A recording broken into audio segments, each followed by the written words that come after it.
Sportland on maailm neile, kes soovivad olla esimesed.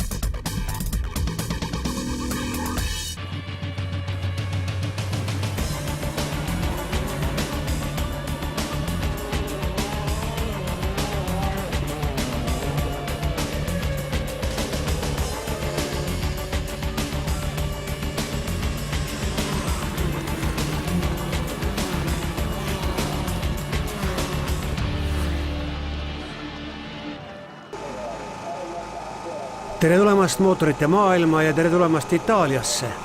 Tänast saadet alustame Sarno ringrajalt, kus toimus kaardispordi KF juniorklassi maailmameistrivõistluste esimene etapp. Ainsa eestlasena tegi kaasa 15-aastane Ralf Aron, kes pärast Marko Asmerit on järgmine tulevikulootus kaardispordi tõelises tippseltskonnas. Lausa 84 osalejaga KF juniorklassis sõitis Aron esmakordset Tonigaardi tehase meeskonnas, mis on absoluutne kaardimaailma tipptiim. Tema üheks tiimikaaslaseks oli näiteks ka 7-kordse Formel 1 klassi maailmameistri Michael Schumacheri poeg Mick, kes kasutas tähelepanu vältimiseks varjunime Mick Petsch. Ka vanameister ise jälgis poja võistluse tribüünilt, olles äärmiselt tõrges pealtvaatajate vastu, kes proovisid kas teda pildistada või autogrammi saada. Küllap oli põhjus ka selles, et Schumacher junior seekord finaali ei pääsenud. Ralf Aroni jaoks algasid tähtsad sõidud juba reedel, kui toimus kvalifikatsioon, mis eestlasel kahjuks ebaõnnestus ja see tähendas, et eelsõitudes pidi ta oma grupis alustama 20. kohalt, üldse oli kavas 3 gruppi. Raja kõrvalt jälgis sündmusi Ralfi isa, endine motosportlane Ando Aron. Oli huvitav teada, milline tase siin on, ega me ei ole ju ennem sõitnud KF-i ja ega Eestis, Soomes on seal mingil moel seda taset olemas, aga ega lähemal kuskil seda pole või ei olegi. Laupäeval oli kavas 4 eelsõitu, neist sõideti vaid pooled, sest Napoli ümbrust tabas äikesetorm ja kogu võistlust katkestati tervelt 3 tunniks, mis lõi kogu ajagraafiku pea peale. Võistluskarti vaid kuivades oludes testida saanud Ralf saavutas vähestele kogemustele vaatamata eelsõitudes 14. ja 11. koha. Nagu sõidus siin on Rotaxiga selles mõttes teistsugune, et siin võib-olla ei minda nagu kurvi katma nii palju, et sellepärast, et siin ref on nagu pehmem ja võtab kohe mustuse peale, siis on 2 ringi kohe tuksis, et siin on nagu rohkem seda, et kes kiirem on, see enamasti võidab, aga samas on hästi palju lükkamist ja külje pealt sisse igalt poolt ikka lükatakse. Kvalifikatsiooniga oli ebaõnne, et vahetati ära veel, pandi tugevam või pehmem võll, mis mätsis natukene kinni, et kaotas sellega 2,5 kümnendikku, mida oli data pealt näha. Siin ikka enamus sõitjad on mitmendat aastat sõidavad juba seda klassi ja põhimõtteliselt kedagi ei ole esimest aastat. Sõitmata jäänud 2 eelsõitu lükati järgmisse päeva ja need toimusid juba kuivemates oludes. Sealt lisandusid Aroni saldosse 16. ja 14. koht. Pärast eelsõite ja võistlustulle veel 68 osalejat, kes jagati 2 eelfinaali. Oma eelfinaali 18. kohalt alustanud Ralf näitas kuivades oludes sõidus hoopis paremat minekut. 24-kraadises suveilmas sõideti 9 ringi ja selle ajaga tõusis ta lausa 8. hoides seda kohta finišini. Kõik hiidid kõige paremini ei läinud, aga enam-vähem kuskil sinna top 10 juurde saime, et lõpuks sain eelfinaali stardikoha kuskile keskele, et sealt sai ka veel tõusta. Tegelikult sa tuled ju kõik sõidud pead tulema hakkliahamasinast läbi, et ega seal ju keegi armu ei anna. Finaaliks andis see 15. stardikoha seda teise tiimikaaslase venelase Nikita Matsepini kõrvale. Start õnnestus Ralfil hästi ja esimesed ringid tulles oli ta juba paari koha võrra tõusnud. Kahjuks teisel ringil toimus võitluses positsiooni eest kokkupõrge konkurendiga ja Ralf Aron oli sunnitud katkestama. Ma selles mõttes ei lasknud nagu pead väga norgu, et teadsin, et ise saan paremini sõita ja teadsime tiimis, et kaardiga oli midagi valesti ja otsisime viga, et ei olnud midagi hullu. Ta tuli ju sealt peale starti, tuli 9. aga ilmselt nagu õiget rütmi kätte ei saanud ja see ravistamine seal ümberringi oli väga tugev, et ega selles suhtes ega kõik tahavad ju võita, ega seal keegi armu ei anna. See üllatas küll, et tegelikult ka ütleme trahve ja nii-öelda karistusi anti nagu suhteliselt vähe, väga vähe isegi. Et selles suhtes ikkagi oli tunda nagu seda, et kes on ikka, sa pead olema jõuline, agressiivne ja siis on võimalus tulemust teha, et muud võimalust siin ei ole, et sa pead nagu elu 100% pead endast andma ja ega siin armu ei anta. Siis ma startisin igasse hiiti 20. koha pealt ja esimene hiit oli kohe pärast kvalifikatsiooni, see oli kuivaga. Seal läks üsna hästi, et kiirust oli ja tulin 8. Oleks võinud isegi ettepoole tulla, kui oleks rohkem ringi olnud, aga kahjuks ringid said otsa.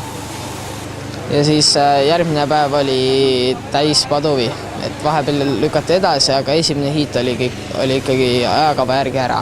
Ja see ei läinud hästi, et vihmaga oli probleeme ja nagu esimest korda selle refiga ja võib-olla refidega ei oli mingi teema ja ma ei tea, raami ei olnud seadus õigesti, et oli ühesõnaga probleeme ja lõpetasin esimese vihmahiidi vist 11.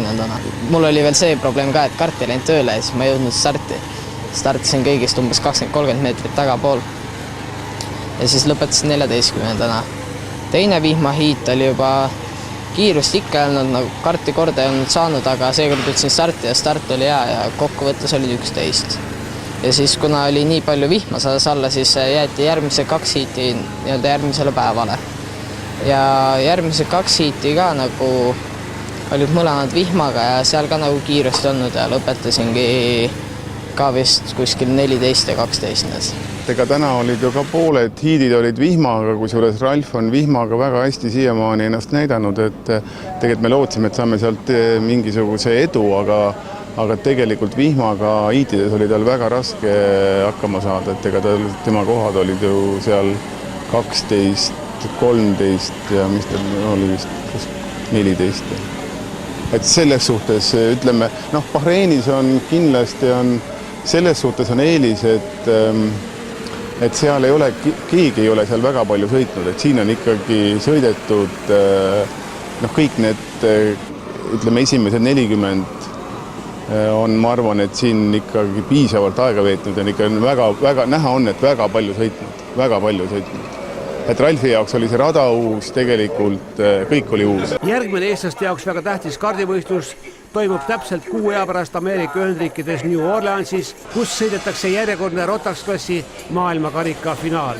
Seal lööb kaasa Eesti 6-liikmeline võistkond. Ralf Aron peab sealt otse sõitma juba Bahreini, kus novembrikuu viimasel nädalavahetusel sõidetakse FK-klassi maailmameistrivõistluste teine ja otsustav etapp. Need väravad siin minu selja taga avanevad juba igal hommikul kell 7:30. Praegu on juba siin liikumist näha. See on maailma kiirem Vormel 11 ringrada, kurikuulus Monza. Meid huvitab kõige rohkem, mis saab siin Kevin Korjusest klassis GP3. Kevin Korjus sõidab GP3 esimest hooaega ning on üllarestuses enne viimast etappi 3. kohal. Mees on tahtmist täis, sest ta on esikuuikus ainukene, kes pole veel võiduarvet avanud. Tabeliseis enne Abu Dhabi võistlust on esikohal argentiinlane Facundo Regalia 138 punktiga, teisel kohal venelane Danil Kvet 131 punktiga ja kolmas Kevin Korjus 107 punktiga. 4. kuni 7. kohani on vahetaga väga väikesed. Nüüd esimesed 2 on ütleme nii, suhteliselt pikalt ära, siis ma ei tea, 3., 4., 5., 6. peaks olema suhteliselt koos. Et selles suhtes on viimane nädalavahetus peaks tulema veel päris niisugune põnev. Kõik ei ole veel kadunud, lähed täispanga peale välja? No kindlasti, eks me siin peame natuke arutama, natuke plaani pidama, mida muuta, et saaks Abu Dhabis kvalifikatsioonis uuesti võidu peale sõita ja siis vaatab sealt edasi. GP3 sarjas sõidetakse laupäeval põhisõit ja pühapäeval sprint ning sprindile stardib esikaheksa pööratud järjestuses. Ühe nädalavahetusega on võimalik koguda tervet 48 punkti, 25 põhisõidu, 15 sprindivõidu eest ning lisaks kvalifikatsiooni võitmise eest 4 punkti ja võistluse kiire ringi eest veel 2 lisapunkti. Ja vaja oleks need esimese päeva kallimad punkte saasti? No oleks jah, et terve aeg on neid vaja olnud, aga ei ole tulnud või olen ise starte maha maganud ja niisugused. Jah. Põhisist lõppkokkuvõttes poodiumile? No kindlasti võiks jah, et kui ma praegu 3. olen küll nipa-napa vist 2-3 punkti vahet, aga ikkagist võiks nagu viimane etapp teha hea sõidu ja nagu hoida seda kohta. Või siis, ütleme, et esimese 2 on vahe päris suur, et seal on, et neist mööda saada on vaja mul väga-väga head nädalavahetust. Ütleme siis esimese päeva võitu põhimõtteliselt ja siis teised peavad katkestama mõlemad sõidud. Selles suhtes on nagu kõik ei ole kadunud, et teoreetiline võimalus on olemas, aga suhteliselt väike. Korise meeskond Koiranen GP, kus ta sõitis ka 2010. aastal, kui võitis vormel Renault 2.0 Eurocupi, on GP3 sarjas sarnaselt eestlasele uus tulija. Sellest aastalt võeti GP3-s kasutusele uus vormel, mis annab hea võimaluse ka uustulnukatele nagu Koiranen. Ollakse koos siis F1-ga samal nädalavahetusel, GP2-ga samuti. Põhimõtteliselt ütleme nii, et sõita väga palju ei saa, kuna on piiratud aeg. Ütleme nii, et vabatreeningud on ainult üks, kvalifikatsioon ainult 1 ja 2 sõitu, et nagu kilometraaži palju nädalavahetusega ei saa, aga see aasta tuli uus auto, mis on sama kiire, mõni rada natuke kiire, mõni rada natuke aeglasem kui see vormel Renault 3.5, milles sõideti kuni 2011. aastani, millega ma ka sõitsin. Et selles suhtes, et auto on suhteliselt okei ja nagu sõita kannatab. Meeskonnas on tagasi sakslasest insener Hagel Pischel, kellega koostöös sepitses Kevin Eurocupi võidu. Lisaks kogenud sakslasele töötavad Koiranenis ka üllatus-üllatus 2 Eesti mehaanikut, Aivar Heidemaa ja Egert Vesilind. Kogenud Aivar hoolitseb Kevini vormeli eest. Kuidas siis auto on joones? Auto on ikka joones. Tuleb mees joonele panna. Et see on nagu põhiline. Tuleb olla kiire, tuleb koguda punkte see nädalavahetus, et esikolmik on üsna tihe, et tuleb võtta maksimum. See on selline 3 mehe koostöö, et võidusõit ja mehaanika insener. Nii on. Räägi teie meeskonna insenerist. Insener on meil sakslane, aga ka üsna suurte kogemustega, et väga mitmeid aastaid juba motorspordis ja kiireid sõitjaid välja koolitanud. See on sama mees, kui Kevin 2.0 Renault võitis. Täpselt sama mees on tal nüüd jälle tagasi inseneriks. Et selles suhtes neil koostöö klapib ja selles suhtes kõik on hästi. No nii, olete ju meeskonnakaaslased, aga sina teed siis Aaro Vainioga tööd? Jah, Aaro Vainio, soomlane, sõidab juba päris mitu aastat seda sarja. Kas võib öelda nii, et Aaro on nagu selle tiimi kõige kogenum sõitja või? Noh, mitte päris just kõige kogenum. Kevin on ikkagi rohkem nagu kogemusi ja 3.5-sega ja tiimi pealikuga või õigemini tiimi praeguse juhiga siin rääkisime juttu, et see on nagu loterii värk praegu, et kas autod on ikka need nii, nagu nad peavad olema, et kuidas võid sa panna käe alla, et sinu auto on korras? Ei, no loodame, et on korras, et kunagi ei tea, mis võib nagu katki minna. Kes Aaro auto insener on? Insener on sakslane ja esimest aastat on nagu suuremas kategoorias. Ennemalt oli Renault'ga 2.0. Kas võib öelda nii, et Koiranenil on ju uus meeskond, et uue meeskonnana selles sarjas sõita, et kas on vaja olnud kooliraha ka maksta? Ütleme, et siiamaani veel ei ole. Ma olen üsna hästi välja tulnud meil see esimene aasta selles sarjas, et oleme üsna rahul nende tulemustega.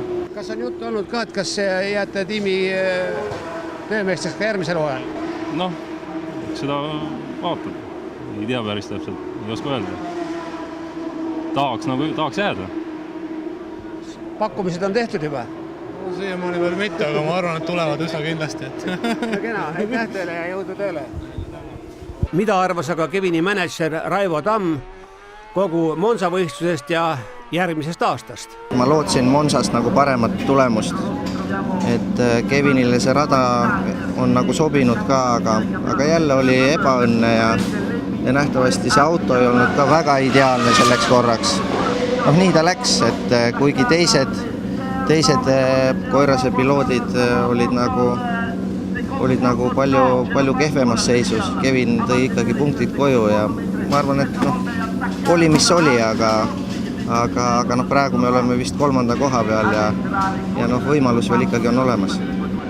Ma arvan, et tuleb ära oodata see viimane Abu Dhabi võistlus ja Kevinile see aasta väga tähtis võistlus on Macao vormel 3, et peale seda siis peab hakkama tegema plaane. Korisel jääb siis sõita veel üks GP3 sarja etapp ning kuigi tiitlivõit on veel vaid matemaatiliselt võimalik, läheb ta Abu Dhabisse tegema hooaja parimat tulemust. GP3 sarja viimane etapp sõidetakse Abu Dhabis Yas Marina ringrajal 2. ja 3. novembril. Eestimaal on sügis eelkõige kestvusmotokrosside aeg. Eesti meistrivõistlustega tehti algust juba kevadel, otsustavad sõidud tehakse aga just nüüd sügisel. Kuidas arenesid sündmused Eesti meistrivõistluste 5. etapil, mis toimus Haapsalus, sellest teeme ülevaate meie järgmises saates.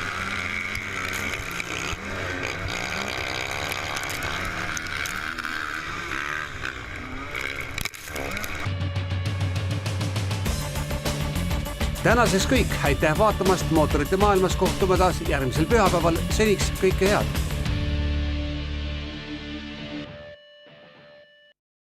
Sportland on maailm neile, kes soovivad olla esimesed.